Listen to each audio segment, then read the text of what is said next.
World Polio Day gathering. It's great to have all of you here. I'd like to welcome the Rotarians from clubs within District 30, about 50 plus clubs in the Seattle area, and also those outside the district, and recognize guests as well, non-Rotarian guests. It's great to have you here. And also I'd like to recognize our current district governor, Kathy Gibson. Kathy, it's great to have you here. So a big welcome to everyone. So I know that many of you know each other because of your work in polio over the years. But World Polio Day, as many of you know, is tomorrow. Today, we are celebrating with a fantastic panel of what I like to call polio warriors. Today, we'll get an update on where we are in the fight against polio, but we're also going to take a look back at how we got here. And here is this close to ending polio for good. It's taken a lot of work by a lot of dedicated groups and individuals. It's taken coalitions of organizations as well, all working together to fund and power this massive effort to eradicate polio. Only the second time in human history when we eradicate polio. And just a reminder, some of you may not be muted at this point. Go to the lower left, click on the mute button so you see a little red icon that you're muted. Thank you.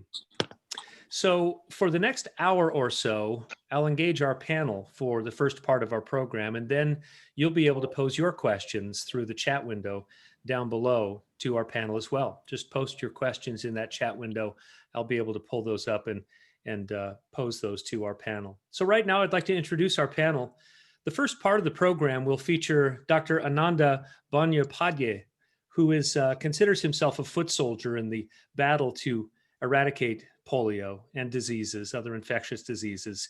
Ananda is a senior program officer in the polio division of the Bill and Melinda Gates Foundation. He has worked there since 2012. Dr. Bandyopadhyay has researched a number of areas of polio, but including the global polio vaccine research and product development.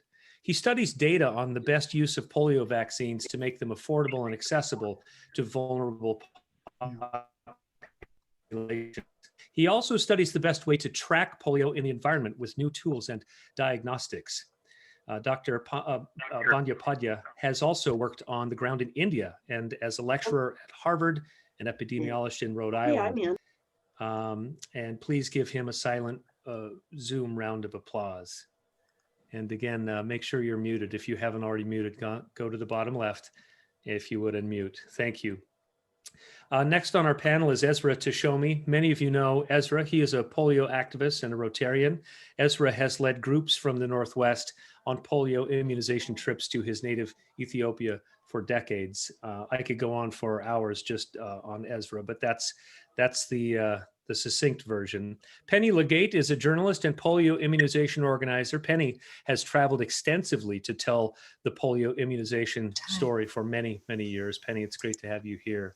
And also Ralph Monroe, former Secretary of State of the state of Washington, a Rotarian, polio immunization organizer, and really has lived the history of the battle against this disease as well.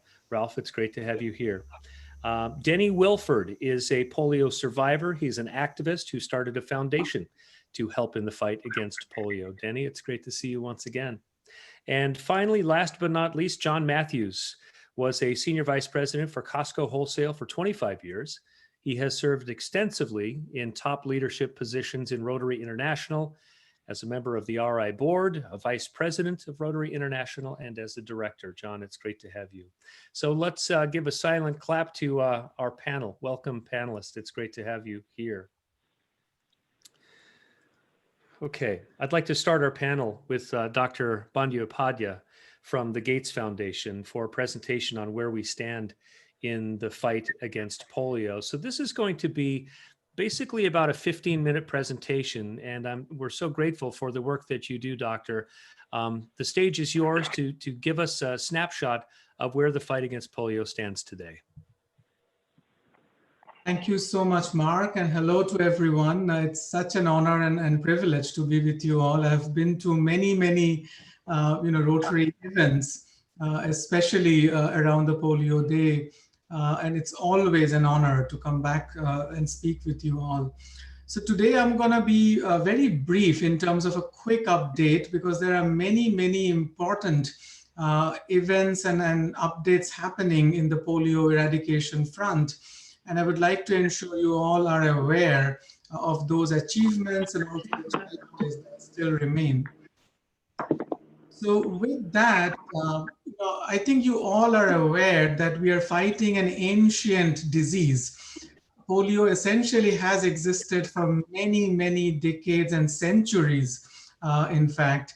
And in this Egyptian stela, you can tell there is a typical polio-like paralysis in the right lower limb. So essentially, it's been there for many, many centuries, as I just said. And we have been talking about the 1918 flu pandemic, of late quite often. But back in the 1916, there was a raging polio outbreak happening in the US, in New York in particular, where so many thousands of people died, and it eventually affected many, many more across the country. So the point to be noted in here, and you can see the death curve on the left-hand side. The point to be noted in here that we have come a long way to not see polio anymore in our country and in most countries of the world. And there is a story behind that. There is a public health, global health story to get us where we are today, with vaccines, with heroic campaigns, with surveillance activities and so forth. But the important issue to note in here that polio can still be a plane ride away. It's a highly infectious disease. Many would consider it as one of the most infectious diseases that we have seen. And if there is a susceptible population without appropriate immunization, it can always make a comeback in countries that have eliminated polio. And that's the whole point of eradication program. And the other point that I again see kind of parallels with what's happening today are the mass immunization campaigns that we saw that was so unique with polio. And back in the days, if you look back in the 1950s, early 1960s, this was the situation not too far away in San Diego. This is how people lined up to get the first shot of polio vaccine. When again in the early 1950s, as you probably would recall, this country was seeing multiple cases of paralysis and rapidly spreading, infection of polio. And the story has continued beyond the US, and you'll see many, many countries joining other countries in being polio-free. India is a prime example where I got an opportunity to work. And again, the story wasn't much different. It was again about vaccination over and over again, protecting the vulnerable kids and susceptible children, and you maintain a polio-free status. But again, I would like to highlight that it's no different from any other dangerous infectious diseases. And although we don't see it here too often, it can always have a resurgence if we are not being vigilant enough in terms of immunization. Surveillance forms a core part of polio eradication program, and the program essentially has an extensive network of laboratories supported by GPEI, the Global Polio Eradication Initiative. And as we speak, we have laboratories in more than 140 countries looking into sewage samples, stool samples from paralyzed kids, and not only picking up the virus wherever it exists, but also ruling out consistently the presence of virus in most part of the world. So that forms a very important part of the eradication campaign. Now with that, where are we, and how are we doing in terms of getting to zero? This graph summarizes the last 20 years of polio eradication program. And you can see there has been a steady progress. The orange line here is the line depicting the number of cases of wild polio virus. And the blue line in the bottom depicts the vaccine-derived poliovirus cases. So I would just highlight that there are at least three major headlines from this particular slide. One, there has been a remarkable progress in terms of reduction of number of cases. So you can see there is a dramatic reduction, particularly in the 2010-ish period, from thousands of cases every year coming down to a few hundred or even less in some of the years. And that is a consistent trend. Back in the 1980s, before Rotary initiated the Global Polio Eradication Initiative, we used to have 1,000 cases of paralysis every day globally. So you can imagine the dramatic nature of reduction in these cases of paralysis over the decades. But if you just zoom in to these last 20 years, so again, point number one, that consistent trend of decline. But point number 2 and 3 are a bit concerning, and that is what is happening over the past 2 to 3 years. You see two reversals of trends that we are observing. One, from 2017, 2018 onwards, we are seeing an uptick in cases of wild polioviruses. And that is a reversal because consistently, as I said, the case numbers were declining. But this little uptick in 2018, 2019 is a concern. Although nowhere close to the scale that we saw several years ago, but still it's a reversal. The second change and the third point from this slide is this rise in the vaccine-derived poliovirus cases, again from 2017, 2018 onwards, where you are seeing now that we have more vaccine-derived poliovirus-related paralysis than we have from wild polioviruses. So these are kind of, if I have to summarize a very complex program in one slide, these are the three headlines for us as of today. Now, let's zoom in a little bit more and see what's happening in the very recent times, let's say the past 1.5 years or so. This is the global map, and this is where polio still hides. So in blue, you see the countries infected with vaccine-derived polioviruses. In orange and in the shaded areas of orange, you basically see the wild poliovirus endemic countries, and it continues to be Afghanistan and Pakistan, where we still see wild poliovirus cases. These are the only two countries in the world which are still reporting wild poliovirus cases. And then there are a few countries, in shades of green, which still have vaccine-derived polioviruses, but it's not the predominant type of vaccine-derived polio cases. So it's the non-type 2 variants of vaccine-derived polio cases. So to make again a complex story, simple maybe, we have made tremendous progress in cornering the wild poliovirus transmission. An amazing feat that happened this year was to certify the region of Africa as wild polio free. That was a tremendous achievement. So right now, I'm sorry, doctor. We have someone's computer that's not muted. Novalette, could you please mute your computer or phone? Go ahead. Thank you. Thanks, Mark. So right now, the wild polio transmission is cornered only in two countries. Even the continent of Africa, is now certified wild polio free. So that's a tremendous achievement.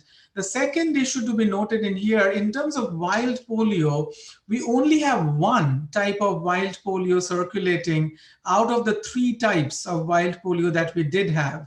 So if you're ever asked, how many diseases we have eradicated, you can safely say 1.66. Smallpox being one, and the 2/3 of polio essentially is gone. We now have 1/3 of polio in terms of the number of serotypes that we started off with, when it comes to the wild type left in the world. But beyond wild polio, we are very concerned about the trend of the vaccine-derived circulation. And the point to remember is, it's a conundrum, because we only see vaccine-derived transmission in areas where there is poor routine immunization coverage. So the vaccine reverts into virulent forms in rare occasions in areas that have persistently low immunization coverage. So what are we doing for that? The global program has a multi-pronged strategy to come out of this vaccine-derived poliovirus circulation situation. And one of those is very exciting, and that is to have a novel oral polio vaccine, a whole new oral polio vaccine, probably the first ever in the past 60 years, to be introduced in the program, probably in the matter of a few weeks from now. So what is it? This is what this vaccine looks like. It's a modified form of the current Sabin oral polio vaccine, the vaccine that we have been using for ages, but it has been stabilized from a genetic stability perspective so that this vaccine doesn't have the same risk of reversion into neurovirulence in the same rate that the current vaccine has. So it's a remarkable scientific achievement, and multiple clinical studies were done in the recent past, resulting in very promising data. And we are now using the emergency use listing procedure of WHO, because polio is a public health emergency of international concern, to introduce this vaccine. And as I said, as we speak, this review is happening, and we expect a decision in a matter of few days from now. And then in a few weeks to maybe a month, we should be able to introduce this new vaccine in areas where we see vaccine-derived poliovirus circulation. So there is another clear parallel to the coronavirus situation, the COVID-19 situation, where even for polio, we're using an emergency way of introducing a new vaccine. So my last slide, the polio program has also adapted itself this year to the evolving pandemic situation. The global workforce has contributed to the pandemic response. And it also meant that for the initial few months, the polio campaigns were halted, again, due to the evolving pandemic situation. And it is still a very fluid situation. We'll have to see how it evolves. But again, point to be noted in here that the global program for eradication is heavily contributing in many countries to pandemic response as well. To sum it up, we discussed the several forms of polio vaccines that we have, from the Sabin oral to the injectable Salk, and now to the whole new novel polio vaccine. But will this do the job? Are vaccines enough to control and eradicate a disease? The answer is clearly no. We still need heroes like these people who take the vaccine to the real world. So to me, if there is ever a global health Olympics, I think the polio workers would bring back some gold medals in here. And many of you are such volunteers, such workers who reach out to the remotest corners of the world and get the vaccine delivered. A vaccine may or may not save lives, but vaccination certainly does. And I think we'll have to keep that in mind as we continue our battle against polio. And no other organization than Rotary has really contributed so meaningfully to the eradication program. And we remain indebted to the Rotary organization and to each one of you for your contribution and for taking the message forward. So with that, I'll conclude, but I'm happy to answer and participate in the discussion. Thanks again. That was a great presentation, Dr. Bandyopadhyay.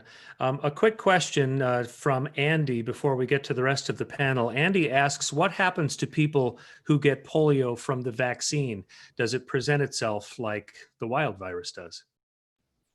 Hey, that's a great question. So first of all, for all the people who are infected with the vaccine-derived polioviruses would not show signs and symptoms of paralysis, which is much like the wild poliovirus infection, where probably 1 out of 100 infected would show up as with signs and symptoms of paralysis. But for that one child or one person who does, the paralysis pretty much simulates the wild polio paralysis. So the vaccine-derived paralysis, from a clinical standpoint, although very, very rare, its presentation is pretty much the same as in wild polio paralysis. So there is a risk that paralysis is for life.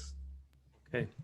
Doctor, thank you. We'll get back to you in just a little bit. Right now, I'd like to move the panel discussion to Ezra Tashomi, Penny Legate, and Ralph Monroe. So I want to just, and I also want to encourage the rest of the panel, feel free to jump in if you have something to add. This is not a strictly formal presentation. I know that many of you are friends from way back, so I want this just to be a free flow of information if you feel like you can further the conversation. So to Ralph and Penny and Ezra, why don't you three tell us, how did you all first meet in the first place? Is Ezra the common denominator like he is for so many of us? Well, yes. Ezra's the pioneer. Yeah. Ezra's the magnet to whom we're all drawn.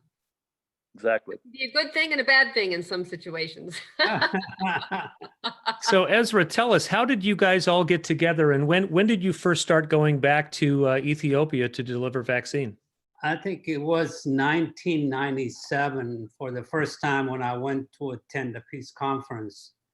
And after the conference, I went out to vaccinate and learned about polio, in particular with one person in the village whose daughter was paralyzed. He thought we could save his daughter. That just really touched my heart. And coming back, I said, I will come back every year, and not only myself, but I'll bring others.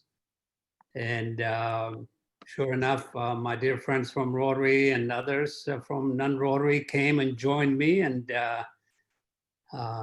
Penny have done a fantastic job in really telling the story, going with us and bringing back the story. And Ralph also has played a major role, and so are others like Dave Weaver and Ben Abe and on and on. And Oh, Penny, take me back to when you first started telling these stories of these immunization trips.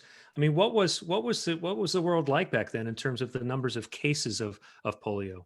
Right. Well, that was the year of 2002. And I can't tell you exactly how many cases, but we were in Ethiopia. I was with Ezra for the first time that fall. And I had met him through another Rotarian I traveled with him to Ghana on another project. So I met Ezra as a mover shaker to get things back and forth to Africa. And he invited me to come to Ethiopia. And I said, when? Let's go. So in terms of what was happening in Ethiopia, in Eastern Africa at that time, is we were very close, Ezra, if I'm recalling, to be declared polio free in Ethiopia around 2003 or 4, I believe it was. And then we had this big disaster with Nigeria in 2005. Correct me if I'm wrong here, guys. And they stopped vaccinating. And what happened is that 18 countries across Africa were reinfected that were ready to be named, declared polio free. So we were kind of on the cusp of that big, disaster that happened across Africa, and it actually into Asia, and it went all over the world. So as I traveled with Ezra, we went all over Ethiopia to some of the most remote places where there were kind of fierce looking camel herdsmen. We didn't know if we were going to make it out dead or alive in their territory. And we got lost. We've been assaulted with a teacher with a stick who didn't want us in his school. No, mostly, it was absolutely a fantastic experience. Just a joy for me to tell the story, and going outside of the realm of Rotary, it's absolutely stunning how many people in America and other places in the world have no idea that polio still exists. And they're like, what? Polio? I thought that was gone back in the 40s and 50s. And so it was kind of re-educating not only the station that I work for, that these were important stories to be telling, and then also telling people in a greater audience, truly how polio has not gone away, and of course how easily it is to spread it plain right away. Yeah, Ralph, I want to hear your involvement in all this. And you've been on immunization trips. Pretty much everybody I've spoken to who's been on an immunization trip says it's been life-changing. So take it from there, Ralph.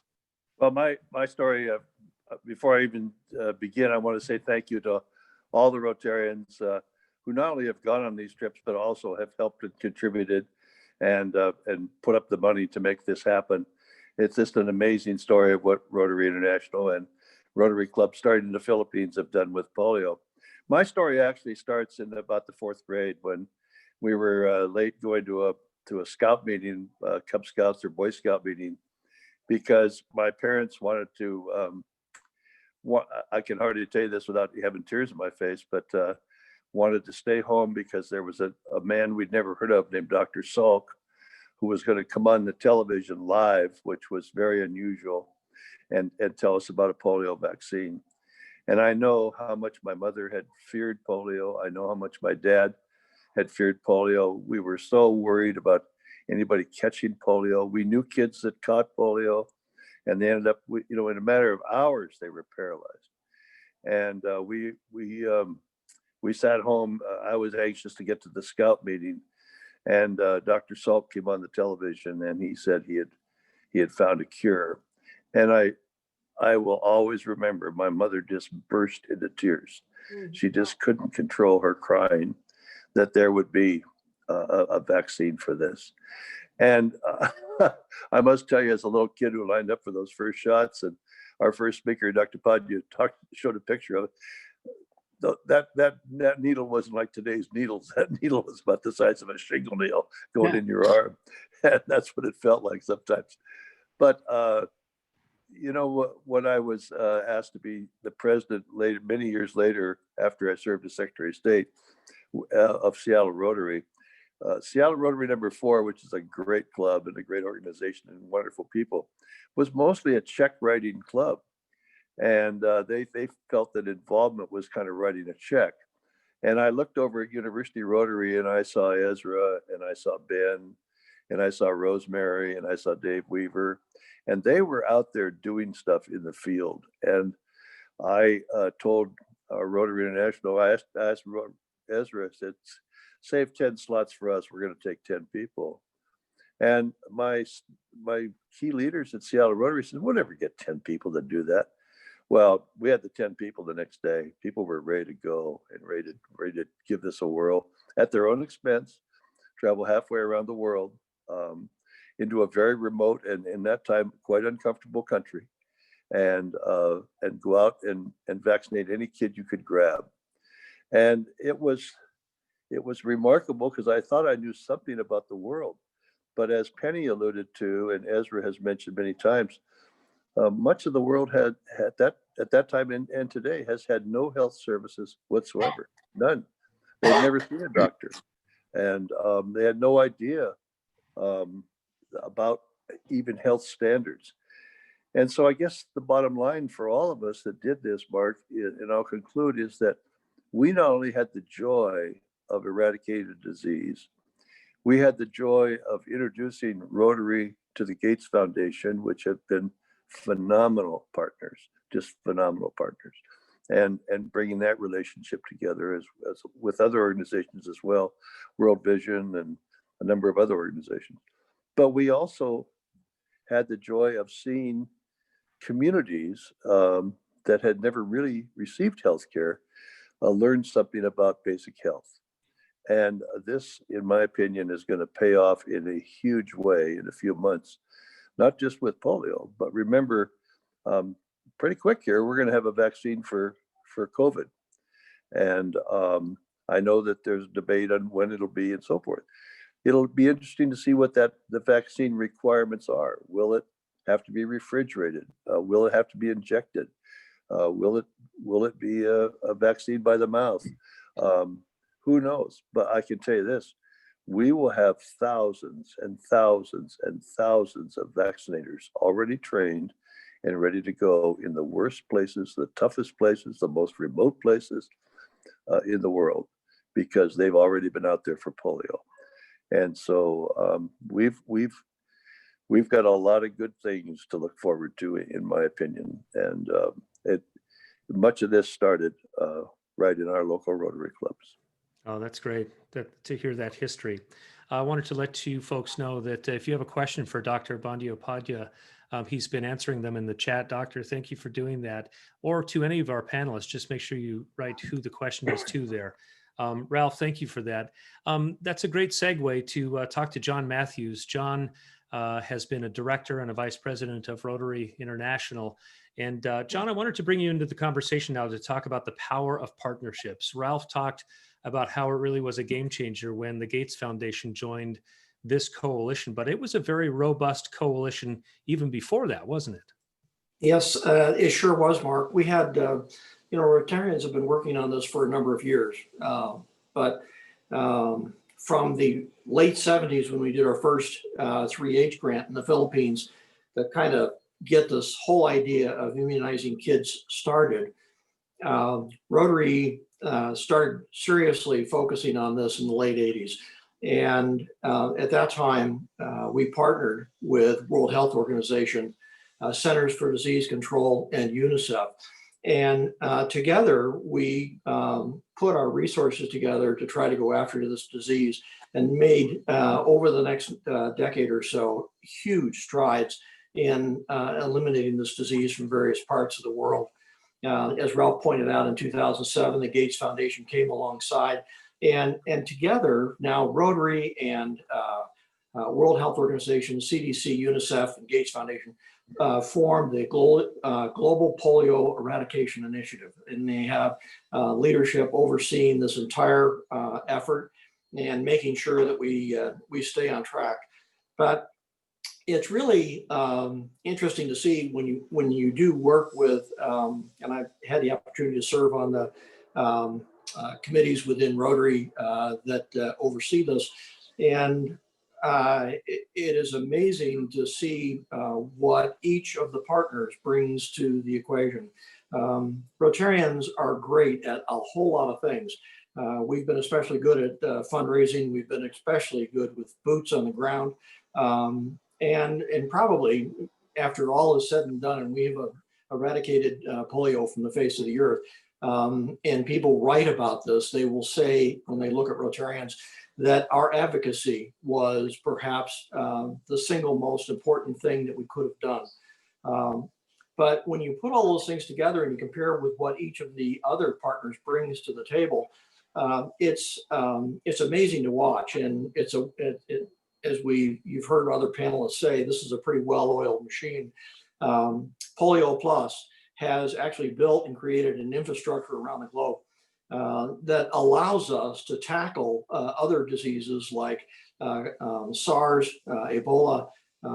We've got people who are trained in surveillance and monitoring, testing, and mobilization of communities. So there's resources at work here. And it's in large part due to what Rotarians have done to create this worldwide infrastructure. I can't get off of this without taking a quick minute just to celebrate Africa for a minute. I know, Rotarians know that Africa, the continent of Africa, has been certified as polio free. This is a huge endeavor, and all through this pandemic, I've been doing a lot of jigsaw puzzles, and so that's kind of in my mind. But if every country had its own jigsaw puzzle piece, you could take the piece for China, India, the United States, parts of Europe, and put it into the continent of Africa, and you'd still have room left over. This is a big undertaking, and it took a whole lot of energy from a whole lot of people to make that happen. So we can be very, very proud of that effort. And as we move forward to the next two countries, we're going to. I was just delighted to hear the report of a new vaccine and how soon that might be available. So this is exciting. That's great. John, let me ask you, what's the best way for, if there are some people whose Rotary clubs may not be super involved in polio eradication, what's the best way for a local club to get involved? I think events like this to celebrate World Polio Day are absolutely huge. But it doesn't necessarily have to be this. A few years ago, my former club on Mercer Island used to go to the middle schools and just talk about polio, and the kids there had no idea. And once they learned about it, they just started raising money. And at the end of the year, they came up with these jars of coins that they'd been bringing in and brought them to us and said, well, now that we understand the problem, we're happy to help. But it was that idea of taking the message out to them and helping them become a part of the solution. And so things like that are fun. But certainly we have, you can donate on the website. That's a very easy way to do it. One of the things we'd really like to achieve through events like this is to try to encourage every single Rotary club in the world to contribute to this effort. And it doesn't matter if it's $10 or $20 or if it's $1,500, but we want everybody in the game. This is a team effort. And when we finish, we want to be able to look back and say we did this together. If I might jump in there with Sure. another idea, I've been talking about trying to get other clubs involved. I think it's a requirement for each and every one of us who have had an experience like going to Ethiopia or India to vaccinate kids to tell our stories, because storytelling and pictures and, every single person probably in this room has, stories that will bring tears to people's eyes about being there and the mothers lined up with their babies and the trusting look in their eyes and just all the stuff that happens. That's what gets people, I think, really motivated, is to hear the stories and to find out what kind of difference we're making and make it a real human to human connection. That's a very good point, Penny. And one other thing that I could add, if it's okay, John, and that is when you talked about the Rotarians going overseas to do polio, I found in almost every case, we'd be in some village or some town and they'd see that they needed a school, or they see they needed a library, or they see they needed a new pump on the well, or any number of projects, hundreds of projects. And there'd be somebody in the group say, we could fix that. We could do that. Let's take that on as a project. And so it wasn't just polio, it was hundreds and hundreds and hundreds of other projects that came along behind us when people went back many times over to build water systems or to build schools or to provide libraries or put in an internet connection, whatever it happened to be. So it's been a multiplier, no question about that. Yeah, That's great. Ralph, you're absolutely right, Ralph.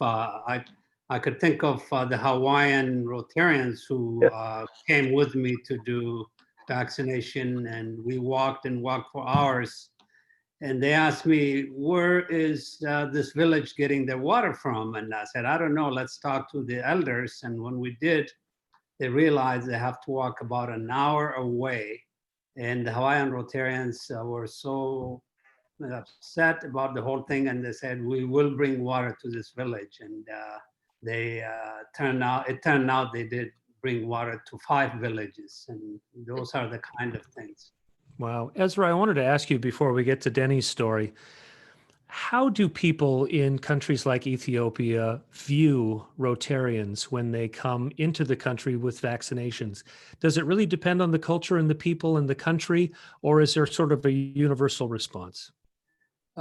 Interestingly, Mark, initially when we started, there were only like 3 Rotary clubs in Ethiopia, and now there are over 15 clubs and thousands of Rotaracts who are very, very active And as we go out and fan out to the villages, usually the villages would come out with gifts for us. I remember one of the Rotarians, we went to a place called Harar, and they brought a bouquet of chat, which is a stimulus leaf to chew as a thank you. So it really, whether it's in a Muslim village or whether it's in any place, they welcome us immensely. And You remember we got the lamb, Ezra? They tried to give us a lamb or something, or a chicken. right. So Yeah. that Yeah, try explaining the lamb to TSA when you get back. That would be fun. Okay, I wanted to So- get to, before we run out of time, I want to make sure that we include Denny Wilford. Denny is a polio survivor and an activist. Denny, give me the Cliff Notes version of your polio story. Okay, thank you for asking. I was born in south central Nebraska in 1945. And in August of 1946, I had a fever and my left leg predominantly went limp. And so they took me to Dr. Fleury and he said, yeah, he's got polio. And so I lived that way until I was, I think, 4 or so. And then they managed to find a surgeon in Lincoln, I think it was, that did surgery similar to what the basic surgery in Ethiopia is. And up until that time, I walked on the left side of my left ankle. And after that surgery, they fit me with a brace through the heel of my shoe, and I could walk on the bottom of my foot. So just quickly, I lived that way until I think we moved to Olympia here, maybe in about mid 55, I think. And so there's a huge polio program there, vaccinations and orthopedic guilds and all that. And so I had 3 surgeries at Children's Orthopedic. It was just an orthopedic hospital at that time. And it was all funded by the March of Dimes and orthopedic guilds and our church and that sort of thing. And then that was ended when I was 12. And since then, I've been able to walk and run pretty normally. My left leg is a little shorter, less than a half an inch, and there's some deformity in the calf, and that's about it. So I'm a hiker, a runner, and horse person and all that. So that's kind of my story of the polio stuff. Yeah, now the fight against polio then has been very personal for you, hasn't it, Denny? Tell me about it. Yes, it has. So, I had an interest in being part of the program. And so long story short is that I had a high school girlfriend that worked for Ralph Monroe for a while. And she said, well, if you want to find out about polio, this was in 2005 in the spring. She said, call Ralph Monroe. And so I did, and he sent back an email, 2 words, join Rotary. So here I am. And so John and Ralph and everybody has talked about collaboration and finding new passions when you go to vaccinate. And that's kind of what happened to me. I will go and vaccinate babies every year for the rest of my life. Wow. If at all possible. And then once I was there, I saw so many people who were very limited mobility, from crawling on the ground to homemade crutches and being pushed around by a family member in a wheelbarrow, that kind of thing. And I decided that there was a huge need for people that didn't get the vaccination, they needed help too. So I got involved in that. Denny, I think I have a personal belief. I don't know if this is true or not, but I believe that every human being has a moment in their life when they know that they have come full circle. They've come to the point where they realize this is why I'm here. And this was my mission, and mission accomplished. And I guess what I'm hearing from you when you're dropping vaccine into the mouths of children. I'm guessing that's your full circle moment, isn't it? Absolutely. Well said. Can I write that down? I'm still trying to figure out what my full circle moment will be, but it's such an honor to talk to all of you. At this point, I'd like to open it up to questions. Dr. Bandyopadhyay, we have one question from Randall, who asked, what is the strategy right now in Pakistan and Afghanistan in terms of building trust? I know that security and safety is an issue in those two countries, but what's the current strategy? And do you think it's enough to get us there? Yeah, polio is clearly hiding in the toughest areas of the world, and the Pakistan, Afghanistan, particularly the bordering areas of Pakistan and Afghanistan is one such. The geopolitical situation there is very, very complex. And access to children is also, severely limited. So in terms of strategy, of course, one part of the strategy is community engagement.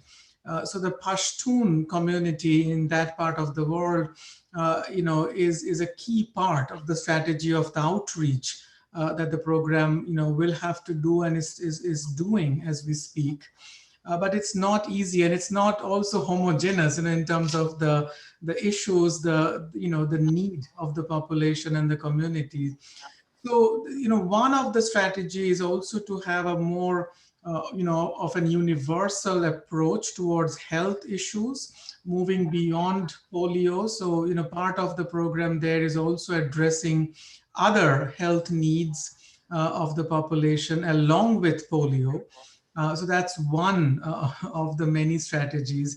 And then, as we all know, there is insurgency in that part of the world, and there are groups, which are fighting with either each other or with the government or with other forces. So essentially winning over those groups, talking with those groups, including the Taliban, in different parts of that geography is also part of the strategy, because we want to protect all, each and every children, irrespective of caste, creed, background, and political affiliation, and to get that message through to these groups is also an important part of the strategy, and it has worked in areas, in a few areas at least. For example, there are areas in Afghanistan where access did open up to some of these populations through the dialogue, through the engagement. So again, long story short, it's a community engagement strategy. It's also a strategy to innovate within the program, to reach out to the marginalized population, to listen in, and to address the other healthcare need. And then on the science front, we keep updating ourselves, right? So improved vaccines, improved delivery systems, etc. also goes on. I would end by saying that coordination across the border is key. The virus doesn't respect any geographical borders. It doesn't care, what nationality you are. In a way, I keep saying polio virus is a noble one. Unlike us, we are still divided, with these parameters that we have created. So we'll have to move beyond that. Both the global community and the local and the regional authorities will have to work together, irrespective of the geographic and political borders and limitations, to essentially, interrupt the virus. It has been done elsewhere. Hopefully it will be done here as well. Yeah, let's hope so. I have a question for Ezra. Mark? Oh, yeah. No, I was going to say, I appreciate my friends from Canada, as well as there is one person from Ethiopia, Sharon Aston. If Sharon is there, can you share with us the current situation? I know it's midnight there. Sharon, are you there? Yeah, I'm here, Ezra. I'm actually in Toronto. Oh, wow. So I'm not far ahead of you. Okay. Yeah, we're very happy that the wild polio virus has been eliminated.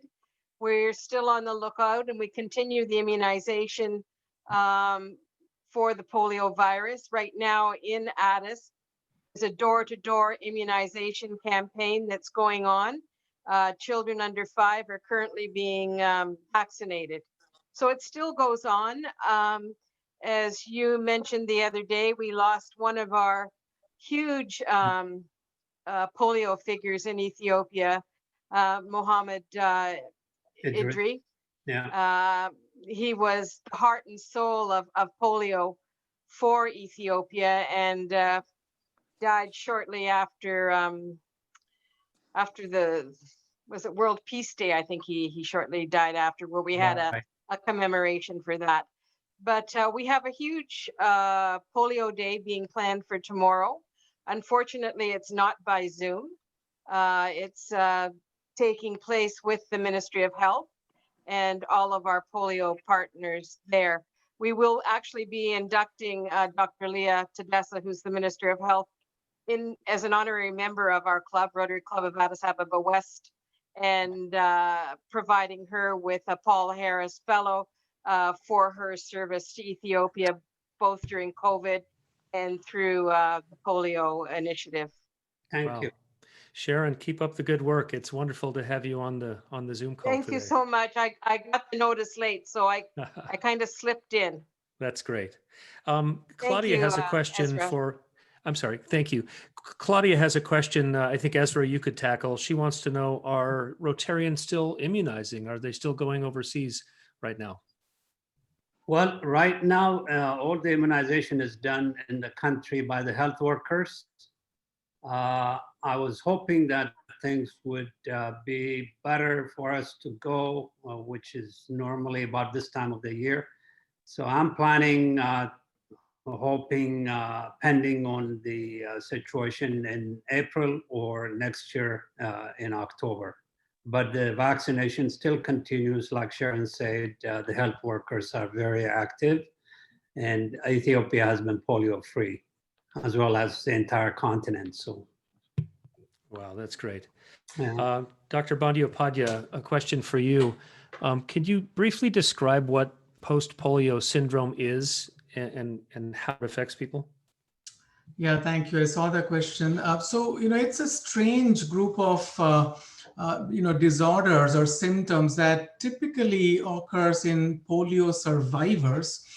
So essentially for people who have had polio infection in the past, typically decades ago. So, the typical gap between the first polio infection and the appearance of post-polio syndrome could be as long as 30 to 40 years. And in between, that individual can be totally, normal in the physiological sense. What happens, a strange trigger of neurological developments start happening in the patients who are developing post-polio syndrome. Typically in 15 to 40%, that's the range that we have seen in the polio survivors to develop post-polio syndrome. And they would have, could have, a combination of clinical symptoms like muscle weakness, strange sensation in parts of the limb, and it could eventually progress towards paralysis as well. So it's kind of a group of clinical symptoms. That's why it's called a syndrome. The trigger is relatively poorly known. It's an immunological phenomenon, but we don't yet know what exactly triggers the development of post-polio syndrome. And as I said, depending on what kind of clinical symptoms you end up developing, the sequelae can also vary. So in the extreme cases, in unfortunate cases, if there is actually a muscle paralysis, then that can actually last for life, for the rest of the life. And in many cases, it would remain as a localized, pain, weakness, or paresthesia, or in other words, altered sensation in that part of the body. And much like polio, there is no specific treatment for post-polio syndrome, but many a times symptomatic treatment and then rehabilitative treatment, seem to at least lessen the intensity of the symptoms. Mark, can I add to that? Yes, Ralph.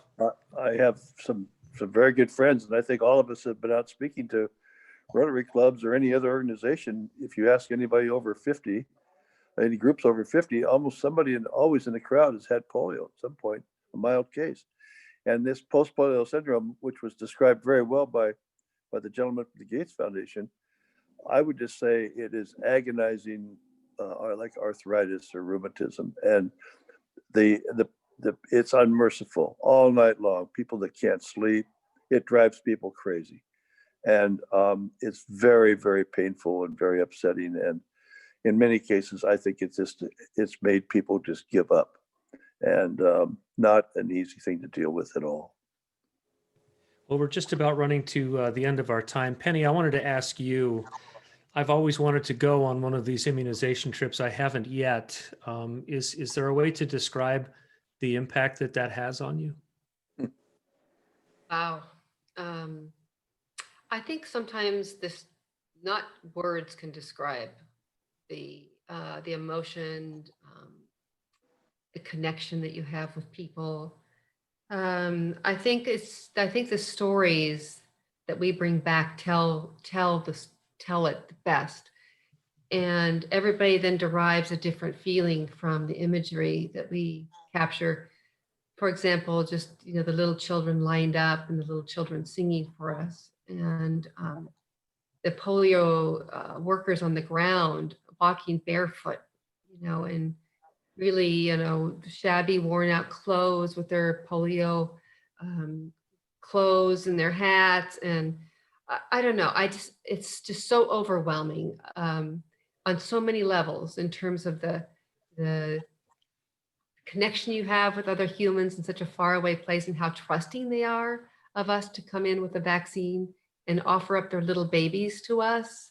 And then the other part is what you bring back for yourself in terms of knowledge of people who live with very little and live happily, and just the lessons that you bring back for yourself are just invaluable. Yeah, Wow. and very, very difficult to describe. We dealt with all faiths, all religions, all backgrounds. We were very cautious, especially as men, because a lot of mothers brought their little babies in, little tiny babies, and had to, probably have very close contact, which you normally wouldn't have with a strange man. And yet every one of those mothers was so grateful. They thanked us in every possible way, just a flash of the eyes or some way of saying thank you. And it was amazing I do think it was the most significant thing that I've done in my life. Wow. I'd like to give each of our panelists, give me one or two sentences of inspiration as we hopefully are getting close to the end of this fight. And then I'll give the last word to Dr. Bandyopadhyay in terms of what it's going to take to get us across the finish line. But Ralph, let's start with you. Give me one or two words of inspiration on, as we look to World Polio Day tomorrow. We've teamed up with scores of other countries, with people all over the world to get this job done. Their governments have helped us. Their people have helped us. Their Rotarians have helped us. People in the community, just in so many, many ways. And we're going to beat it, and it's going to be gone. And hopefully will just be the long list of diseases that are gone in the future. But we can do this, and we will get it done. All right. Thank you, Ralph, and for all that you do. John Matthews, go ahead. Every day, Rotarians bring help to somebody around the world. They bring hope in the things that we do. And I know that our work on this, as well as our work on COVID, we've already got $30 million in grants out there working to help communities with COVID. Rotarians are bringing hope to communities around the world. And through that, we're creating lasting change. I think that's something we can be very proud of. Thanks, John. Denny. Well said. I'll just add to it that, you know, I use the word collaboration a lot, and Ezra and Ben and Ralph and Dave Weaver have all been my mentors, and they've led me, Penny, right up there with the best. So anyway, what I want to say is that, you know, somebody mentioned, you know, maybe it was Ralph said, when you go there, you vaccinate, but you also find other personal issues. And everybody that I was with did exactly that. Some were into eyeglasses, or some were into, I don't know, just reading books, libraries, that sort of thing. And so it's not just polio, but the fingers of this effort have reached far and wide. All right, Denny, thank you. Penny, go ahead. Well, Rotary's been in this fight since 1979, I believe, when it started in the Philippines. And I would just say very simply, you're in the last sprint to the finish line here. And I've seen people fatigued by now COVID issues on top of the polio thing that's been around for so long. People get discouraged. I guess I'd just say 3 words: don't give up. Well said, Penny. Ezra. Well, thank you, Mark. You know, I just have such a gratitude for each and every one of you to really give up your talent, your time, and treasure to come and save children. I often think, had we not been involved, what would happen? And you know, you look around when you go to Addis, you've seen kids going around cars and stretching out their arm to beg because they couldn't work. But when Rotarians came with the commitment, you were able to save so many. And when I first went, we played soccer, and I was given this soccer ball that says "Kick polio out of Africa." It stays deflated until August, when I learned that Africa was polio free. So now it's pumped up, and hopefully someday we could get to play with the soccer. But there again, you know, it's not only that we saved kids from the virus getting crippled, but there's so many projects that people have done. I mean, I could go on and on, you know. I'm sorry, I may miss so many. I mean, so many of you have given so much, and my gratitude to you. Thank you for my Rotary family. I love you all. Thanks, Ezra. Very quickly, Diane, go ahead. You know, Mark, one thing that I should add till Yeah. Diane gets on here, and that is that Muted. Yeah. Oh, hold on one sec, Diane. Go ahead, Ralph. we, all of us that have been on this appearance today have seen the lines of 100, 150 kids lined up ready for the vaccine we put in their mouth. And you look at these little children, and they're sometimes 3, 4, sometimes younger, sometimes older. And you wonder, where will this child end up? And you really aren't sure. You don't know. But the one thing you do know is this child is never going to have polio. Yeah, that's awesome. Diane, go ahead very quickly.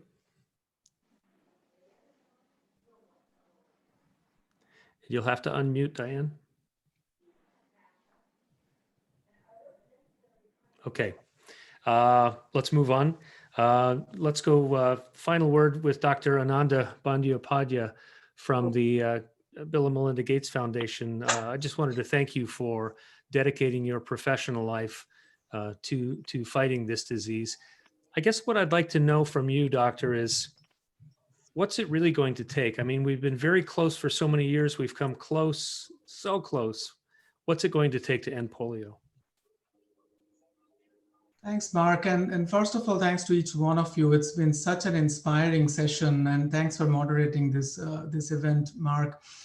You know, first of all, again, as we discussed, you know, just look at the numbers. You know, we now have 2 out of the 3 polio viruses that we had eradicated. We had 190 plus countries, and most of those countries were infected at some point. We now have 2. that are still endemic. So, it gives us tremendous hope that, we will get there, we'll get to zero. But to maintain the momentum, I would take Penny's word. We can't give up at this point of time. We are probably as close as we have ever been, with the geographic shrinkage, with the number of types of viruses also shrinking, and we'll have to maintain the momentum. If you ask me about one thing that I wish we would persistently have, is to avoid things that divide us. We need to unite against this virus, because as I said, the virus is united against us and it doesn't discriminate. So when we fight against the virus, we'll have to fight as a global community, and that's how we are going to win this battle over. I think you hit the nail on the head, because when we look at things like climate change, excuse me, and so many other things that are facing our global society right now, we do have to stop thinking so much about borders and start thinking about other people and their children and their needs. Doctor, I wanted to ask you one final question. How many vaccines does it take every year just to keep us where we are? How many vaccines are delivered? That's a great point. So it depends on the kind of vaccine we're talking about. But when it comes to the oral polio vaccine, it goes up to billions of doses essentially. And then, you sometimes have outbreaks of polio like we are having in a few countries as we speak. And then, we'll need additional millions of doses depending on how many kids are at risk. But yes, overall, the scale is in billions when it comes to the oral vaccine. And then you also have a backup of injectable vaccine in many countries in routine immunization. So it's a balance between a routine immunization supply and then outbreak response supply. And the outbreak response part of the supply would vary from year to year. Well, thank you. And Doctor, please extend our thanks to your colleagues at the foundation. We're so grateful that you've partnered with us on fighting polio. So thank you so much for that. Yeah, Mark, we appreciate their matching fund. They're giving us 2-to-1 match. So I encourage everyone to donate to the foundation, and thank you to the Gates Foundation for their matching fund. Oh, that's fantastic. Ezra, you're a huge inspiration to me. You always have been. And when I look at this group assembled today, I talked earlier about full circle moments. I think as human beings, I think we all have a fear that at the end of our lives, we'll be afraid that we didn't do enough. We'll be afraid that our life maybe didn't matter as much as we had hoped it would. But when I look at this group of people here, and I look at what you've done in your lifetimes, both professionally, from a service perspective in Rotary, in fighting polio, I have no doubt that all of you will be remembered at some point for doing amazing things and for doing so much more than you needed to do with your lives for the benefit of others, simply for the benefit of making someone else's life better. And for that, I am so grateful for all of you. So we're going to wrap this up. This is Virtual World Polio Day. I had the honor of hosting the Global Rotary Conference in June, which was strange. I'm hoping that we can all get together next year for World Polio Day to celebrate. And as we've said in years past, we look forward to the day when we can celebrate World Polio Day as being the end of polio for good. I know we'll get there, thanks to people like you. So thanks, everybody. Bill McElroy from former District Governor 5030. Bill, thanks for putting this together from a tech perspective, and for everyone who joined us today. Thank you for your participation, and thank you for taking part in the fight to end polio. Have a good one. Thanks, Mark. Thank you, Mark. Thank you. Thanks, Mark. Take care, everybody. Thank you, Mark. Thank you, Mark. Very Very much so. Good to see you, Ezra. Hey, Good Ezra. to- Thank good to you, see everybody. To everybody. Amazing See you in day. Ethiopia. Love you all. Thank you, Ezra. Great job. I miss For you all. inviting us. Thanks, Denny. Love you all. Danny. You John Matthews. Very good. Danny. Thank Thank you, you, Ezra. Rob. Hey, Christian. Nice seeing you, Ezra. Nice to see you as Nice well. ending. Aloha. See you in Ethiopia. Yeah, good to see you all. Thank you all. Celebrate. Kudos. Thank you. Have a good day Yeah, you're all tomorrow. great. Yes, I'm It's a getting veritable Yeah. love. Bye. Tomorrow, so yes. Bye. We- Bye. Bye. Bye. Ezra. Feel blessed. Bye, Ezra. Bye. Bye, Ezra. Thank you for Bye. inviting Bye. North Shore Rotary as well. All right. Thank you for joining. Great. Oh, that was so fun. Yeah. That was fabulous. Fun. Bill, thank you very much, Bill, for arranging this. Good job. So Ezra, Hey, I Tim. have to bike ride tomorrow because I told a whole bunch of donors that I was riding for polio tomorrow. So Are you, where are you riding?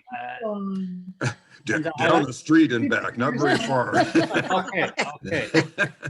But I'll probably be able to donate a couple $1,000 for Oh, thank you. plus the matching from Gates. Great. This Yeah. close to 6. Awesome. Thank you very much. I know you've Thank been. you, Tim. Yeah, Tim. You're welcome, Ralph. You, I saw your you